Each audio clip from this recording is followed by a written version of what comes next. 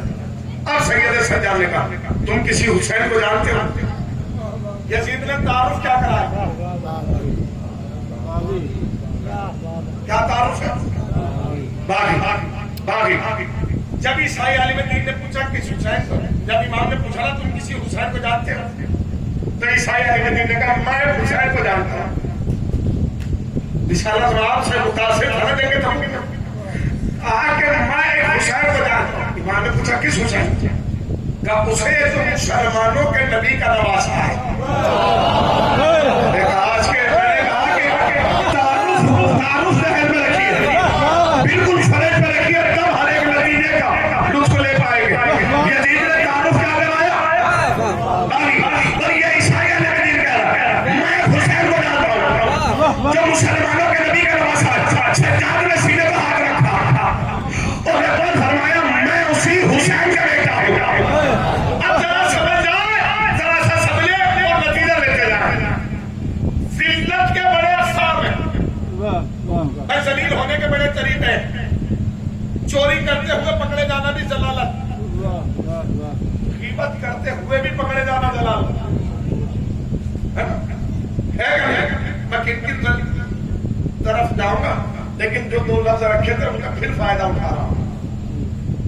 دنیا میں اس سے بڑی ضلالت ہو نہیں سکتی کہ مہمان اپنے میزبان پہ انگلی اٹھائے. جو سمجھے ہیں وہ سلام رکھے بھائی.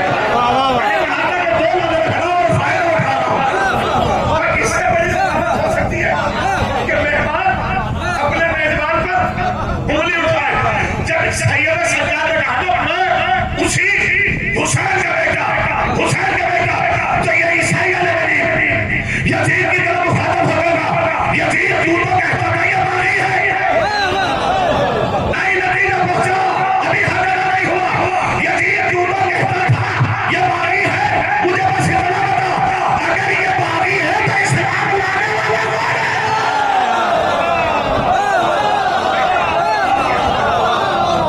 اسلام لانے والا کون ہے؟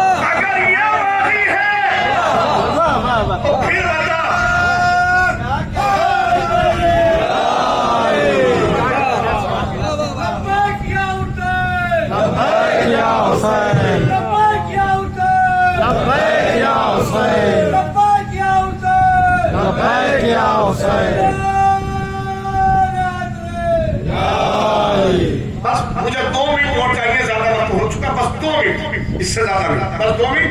اور یہی شرط مسائل ہوں گے, نتیجہ آپ کے حوالے کرنا بہت تیزی کے ساتھ. تو کہتا تھا کہ باغی, اگر یہ باغی ہے تو یہ بتائے سلام لانے والا کون, اور دوسرا. اور اگر یہ مان لوں میں کہ یہ باغی ہے تو پھر بتا مسلمان کون. نہیں شاید آپ نے, اور پھر اسے نے کہا یزید, یہ میں نے کہا تھا نا کہ اس سے بڑی ضلالت کیا ہو کہ مہمان اپنے میزبان پہ انگلی اٹھائے. یزید تو نے ہم سے جھوٹ بولا. یزید سن, میں عیسیٰ کے حوالے ہوں, جناب عیسیٰ کے خاص صحابی ہے نا, میں صحابی عیسیٰ کے صحابیوں کی نسل کا 13واں بیٹا ہوں. 13ویں. آج بھی جب میں اپنی بستی سے نکلتا ہوں تو لوگ اس نسبت سے میرے ہاتھ کا بوسہ لیتے ہیں, میں صحابیوں کی نسل کا ہوں. کیسا مسلمان ہے, پر نتیجہ آپ کے حوالے کرنے جا رہا ہوں. اس لیے سجاد آئے ہیں دربار, ذرا سمجھیے اور سنیے. 2 لمحے پہلے اس عیسائی کی نظر میں یزید مسلمانوں کا خلیفہ تھا, اور اب یہ پوچھ رہا ہے کہ مسلمان ہے بھی یا نہیں. تیزی سے یہ پوچھ رہا ہے کہ تم مسلمان, یزید تم نے جھوٹ سے کام لیا. یزید جانے بہت تیزی سے پڑھ رہا ہوں, میں بڑے شہر کے پڑھنے کا عادی. کہا کہ یزید تم نے ہم سے جھوٹ بولا, تم نے اپنے نبی کے نماز سے بات کر. اور اب یہ عیسائی علیہ دین سید سجاد کی طرف مخاطب ہوا. وقت نہیں رہا, بس آخری نتیجہ ہے تاکہ بیمار ہمیں معاف کرے. رب اکبر کی قسم مجھے معلوم نہیں تھا آپ آ رہے, ہمیں بتایا گیا تھا باغی آ رہے. لہٰذا اگر ہمیں علم ہوتا تو ہم کبھی نہ آتے. ذرا سا جہاں اتنا آپ نے صبر کیا بس اسے ایک جملے کے لیے ہو میں بڑے موتے والا گزارش سے کہہ رہا ہوں بس اسے ایک جملے کے لیے بس ایک ہی جملہ اس نے فوراً کہا کتنا اعلیٰ دین ہوگا آپ کا جس کے لانے والے ماننے والے نہیں میں اس کی بھی وضاحت کرتا پر میرے پاس وقت نہیں ہے کتنا اعلیٰ دین ہوگا آپ کا جس کے لانے والے اپنے آپ کو قربان کریں اور اب درباریوں کی طرف متوجہ ہوا اے درباریوں تم گواہ رہنا کیا تم پر یہ صبح روشن کی طرح جو ہے وہ واضح نہیں ہوا کہ یزید نے جھوٹ سے کام لیا یہ درباریوں سے خطاب ہو رہا اور بس آخری جملہ میں نے روایت نقل کی اور اب کہتا ہے اے بیمہ اے حسین کے بیٹے گواہ رہنا جملہ آئے گا گواہ رہنا گواہ رہنا نتیجہ ہے اور میں نے بس مقصد ختم کیا کہ کیوں سجاد دربار تک آئے گواہ رہنا تمام درباریوں کو گواہ بنائے گواہ رہنا گواہ رہنا گواہ رہنا جب میں اس دربار میں آیا تھا تو عیسائی تھا مجھے نہیں معلوم تھا کہ اس میں نتیجوں کے بعد بھی آپ نے نتیجہ اپنی خاموشی سے جب میں اس دربار میں آیا تھا تو عیسائی تھا اب میں آپ کا کلمہ پڑھ رہا ہوں اب میں مسلمان ہو کے جا رہا ہوں اب سمجھ میں آیا کہ سرکار دربار تک آئے کیوں ہے اس لیے کہ جہاں اسلام مٹایا جا رہا ہے ہم نہیں مسلمان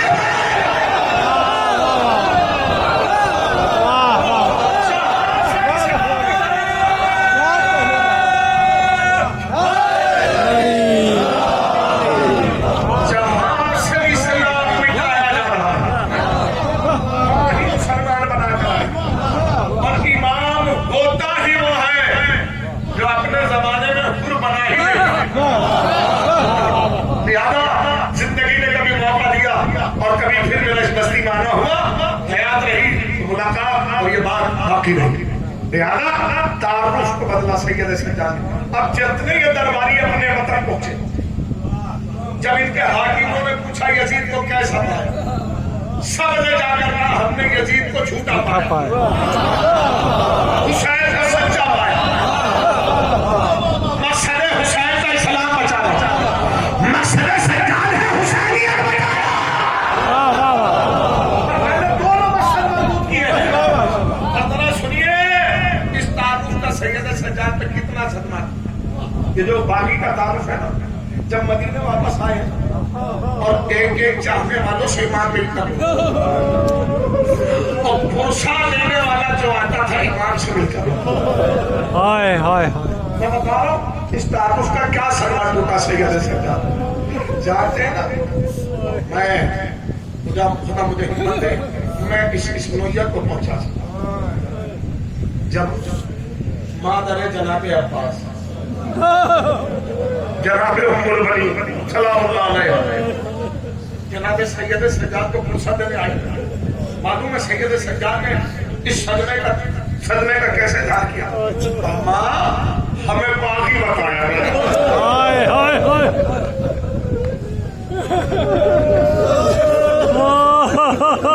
تین روز تک ہمیں دربار میں کھڑا رکھا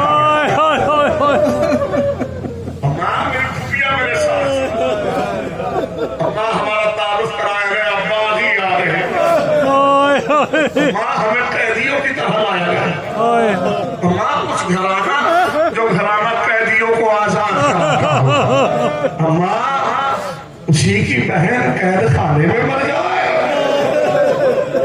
اتنی مصیبتیں سجد سجاد آپ کی آوازیں بلند ہو گئی حقیقی آدھا ہو جائے دو جملے پڑھنا چاہتا ہوں نفسیاتی طور یہ تو آپ کے مسائل کی کیفیت میں سنا ہے کہ جب سجاد میں گزرتے تھے تو قصاب اپنے مطالعوں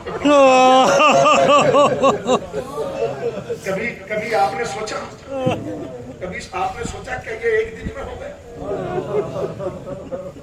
کسی بھی عمل کو انجام دینے کے لیے پہلے عمل کا ظاہر ہونا ضروری ہے تب کسی بات پر پابندی لگائی جاتی ہے نا کیا یہ ایک دن میں ہو گیا نہیں قصاب کو کیسے معلوم ہوا کہ ذبیحہ کو دیکھ کر عابد کو حسین یاد آیا یہ قصاص کو معلوم کیسے سید سجاد کو مدینے میں آنے کے بعد بھی مدینے میں رہنے نہیں دیا گیا. مدینے کے باہر ایک گھر تھا جہاں سید سجاد کو پابندی لگائی گئی. وہ پابندی لگائی گئی آپ کسی سے خطاب نہیں کریں گے, آپ کچھ بیان نہیں کریں گے, آپ کسی سے ملاقات نہیں کریں گے. ہاں اتنی اجازت ملی کہ اگر تمہیں قبر رسول پہ جانا ہو تو رات کی تنہائی میں جاؤ یا نماز صبح کے بعد جاؤ. جانتے ہیں اکثر قصاب جب اپنے ذبیحہ اپنے دمبے ذبح کرتے ہیں تو نماز فجر کے بعد کرتے ہیں. جانتے ہیں یہ قصاب کو علم کیسے ہوا؟ سید سجاد گھر سے اپنے نانا کی قبر پر قبر رسول پر پہنچنے سے پہلے قصاب کی دکان آیا. سجاد نے قصاب کی دکان پہ ذبیحہ کو دیکھا. ذبیحہ کو دیکھ کر سجاد تڑپ گئے, مدینے کی خاک پر بیٹھ گئے. ایک احساس ملے گا بس قصاب فوراً دوڑا ہوا آیا. فرمایا رسول کیا ہوا؟ خیریت تو ہے؟ تبھی پتلو بیٹھ گئے. بس امام کے بس ایک جملہ کہا, بھائی اسے ذبح کرنے سے پہلے پانی پلا دیا.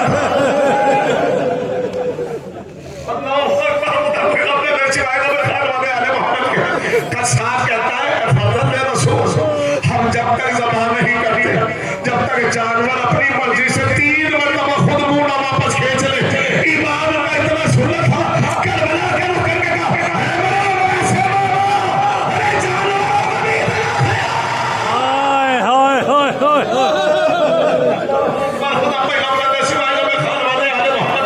کتنا روئیں گے ہم اور آپ, کتنا روئیں گے. چاہتے ہیں جس کے گھر پہ آپ بیٹھے زندگی بھر غم حسین میں رونے والا سید سجاد, خون کے آنسو رونے والا سید سجاد جب اس دنیا سے جا رہا ہے تو ایک شکوہ نہیں, ایک ارمان, ایک شکوے کا اظہار کر کے جا رہے ہیں. کہتے کیا ہے؟ وہ کہتے ہیں کہ کہتے ہوئے کہتے ہیں بابا تجھ پہ ایسے نہ رو سکا جیسے رونے کا حق تھا. زندگی بھر کی ریا کرنے والا سجاد, اور 2 جملے سن لیجیے. شبیہ تابوت برآمد ہوگا, آپ زیارت کریں گے بیمار کربلا کا. ایک جملہ بتاؤ, یہ بس ایک جملہ امام کی مظلومی کے لیے. امام حسین نے زمین کربلا پر صرف ایک لاشا دفن کیا. اللہ اکبر.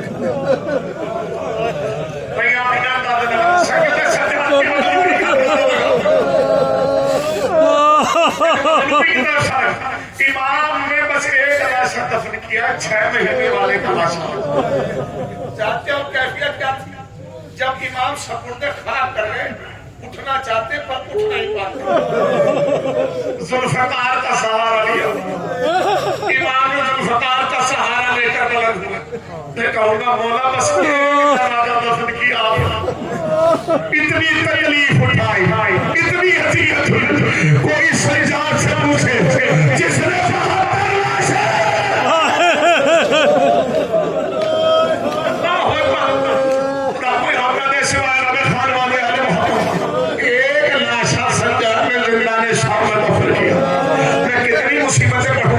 کتنا گریا کیا میرے مولا نے. کہتے ہیں کہ جب وضو کا پانی آتا تھا سجاد طرف جاتے تھے, کہتے تھے السلام علیکہ یا عطشہ, پیاسے تم پر میرا کلام. بس آخری جملہ اور آخری روایت پڑھ رہا ہوں, ان میں ہمت نہیں پڑھنے کی, لیکن ایک جملہ پڑھ رہا ہوں. نماز صبح کا وقت, ابو منظر رات کی تنہائی میں چلے آئے. ابو منظر بارگاہ امام میں پہنچے. مولا کربلا کی کوئی مصیبت بیان کر. سجاد تنہائی میں بیان کرتے تھے. جانتے ہیں سید سجاد نے کیا فکرہ تھا کہ یوں تو کربلا پہ ہم پہ بڑی مصیبت ہوتی.